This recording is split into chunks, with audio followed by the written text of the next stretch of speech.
Menteri Dalam Negeri Datuk Seri Saifuddin Nasution Ismail berkata, daripada jumlah VDR diluluskan hanya 254,677 pekerja asing atau 68% dibawa masuk ke negara ini untuk bekerja dalam pelbagai sektor, antaranya perkilangan dan perladangan.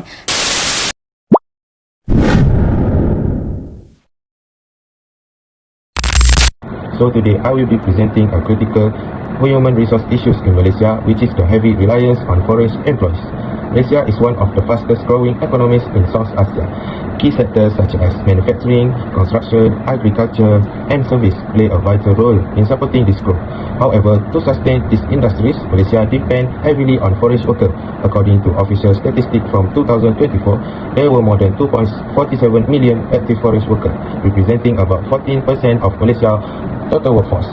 The majority of these foreign employees come from neighboring and regional countries. Indonesia contribute the highest number with around 728,000 workers, and India with over 114,000. This clearly shows that Malaysia is highly dependent on foreign workers, especially in the so-called 3D sector, like dirty, dangerous and difficult, where local workers are generally less willing to participate. There are several factors that explain this heavily reliance. Among the most significant are the lower wage costs associated with hiring foreign employees and the urgent demand to fill low-skilled and semi-skilled vacancies that cannot otherwise to be met. Today, I'm going to share about the impact of heavy reliance on foreign employees in organization. All of us already know that if we rely too much on foreign workers in our country, it can give a lot of negative impact. But in other side, we can see that rely on foreign workers also give a positive impact to our country, because we believe that everything that happens in this world have a pros and cons. So I will explain about the positive impact that I explored. So let's start with the first point: overcoming labor shortage.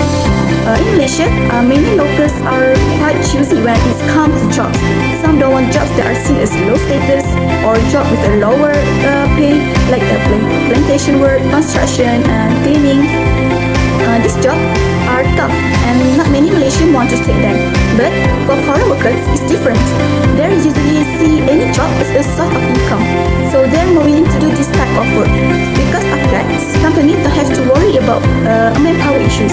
Essential jobs get filled and operation can continue smoothly without stopping. Now, we move to the second point: increasing productivity. Foreign workers actually help companies a lot in terms of productivity. When there are enough workers, tasks can be completed on time without delays, and goods can be achieved more easily. This keeps the production line running smoothly and prevent downtime. Another benefit is that foreign workers can be trained to handle a specific or repetitive job. This makes operation more efficient, and companies don't need to stress about missing production target. In short, more workers mean faster, smoother, and more consistent results. Let's move to the next point. Have you ever thought about who actually builds most our houses, work in our plantation, or even keeps our factories running every day? The answer is a lot of them are foreign workers, and today I'd like to share why they are actually so important for our economy and for businesses. First, foreign workers help drive economic growth. When companies have enough workers, they can produce more, earn higher profits, and this makes investors confident to invest further. It's like a chain reaction that the more workers lead to more production, more investment, and a stronger economy. Now imagine for a moment, what happens if a construction site doesn't have workers? Project get delayed, client lose trust, and the company loses money. Foreign workers help prevent this. They make sure businesses can sustain and even expand operation, so production runs smoothly. And when production grows, our GDP grows too, because more goods and services are entering the market. Another key point is cost. Hiring foreign workers allows companies to save on payroll expenses without cutting output. And here's something practical. Many foreign workers already come with skill. For example, plantation workers from Indonesia often have years of experience in palm oil harvesting. This means companies don't have to spend as much on training, which saves both time and money. And finally, efficiency. With a steady supply of workers, operations don't get stuck.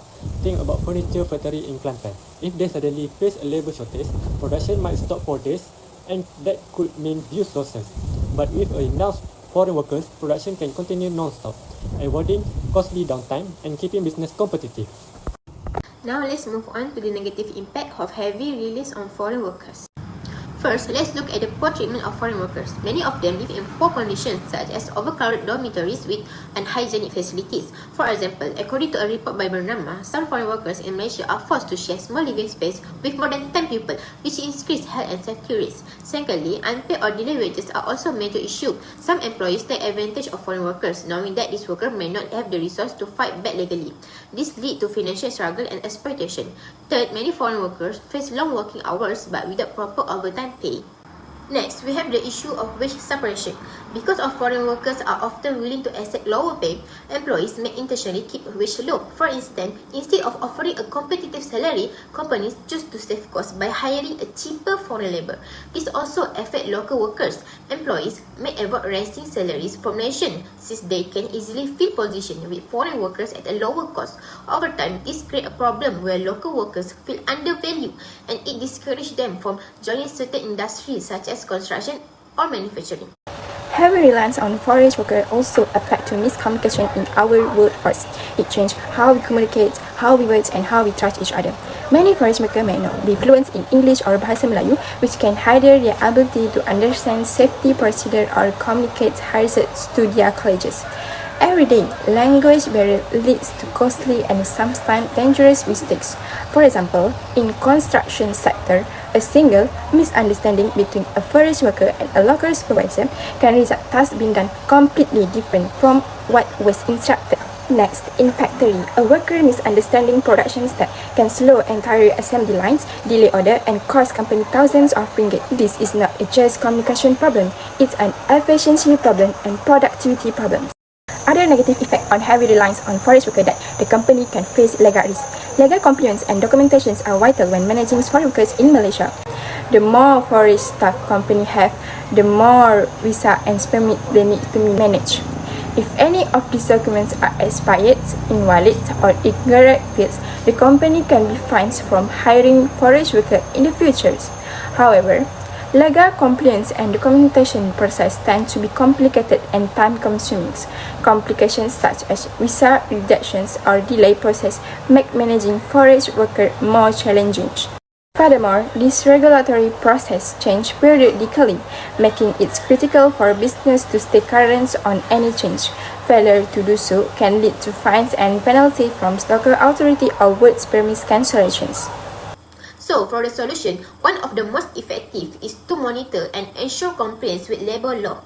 This helps prevent exploitation, create fair competition, and protect both local and foreign workers. Also, support Malaysia's goal of keeping foreign workers at around 50% of labor force. So, how can this be done? On the government side, they can do stricter inspection, use a digital registration system, and form joint task force. Plus, with public reporting channels, unfair practice can be reported more easily. On the employee side, companies should run self-audit, invite third-party inspections, and provide safe feedback channels for workers to raise complaints.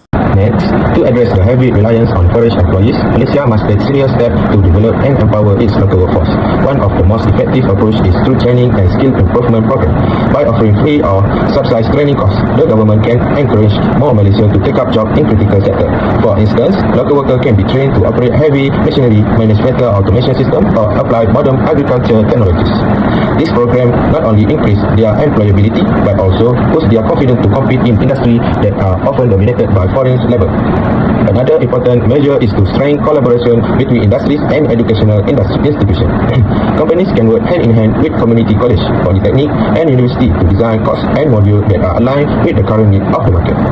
By preparing students and young workers with practical skills before they enter the job market, Malaysia can ensure a steady supply of competent local workers who are ready to take on roles that usually filled by foreign employees. In short, by investing in skill development, fostering stronger industry education partnership, Malaysia can gradually reduce its heavy reliance on foreign employees while creating a more competitive and sustainable local workforce. Another important solution to reduce Malaysia's heavy reliance on foreign employees is by improving wage and working conditions to make jobs more attractive to local workers. At present, many top or less desirable jobs offer only the minimum wage, which is around 1,700. By raising the wage level to between 2,000 and 2,200 for this demanding role, employers can make them more appealing to Malaysia. In addition, providing shift allowance such as extra pay for night shift or weekend work would further motivate locals to take on this position. Employers should ensure that all workers, including those in challenging industries, are entitled to contributions such as EPF and social, as well as proper health insurance coverage that support both physical and mental health. This benefit not only improve job security but also show that the welfare of local employees is taken seriously. This approach will not only reduce the depend on foreign labor but also create a more sustainable and fair labor market for Malaysia. In conclusion, foreign worker helps Malaysia grow by filling jobs that Malaysia citizens did not like. Instead, they also helps our economy. However, relying too much on them also brings problems like money flowing out of the country is too much, social issue and legal risk. The key is we should leveraging their contributions while investing more opportunities towards Malaysia's citizens like training programs, tutorials on the jobs to attract Malaysia's citizens get the jobs and utilize our resources.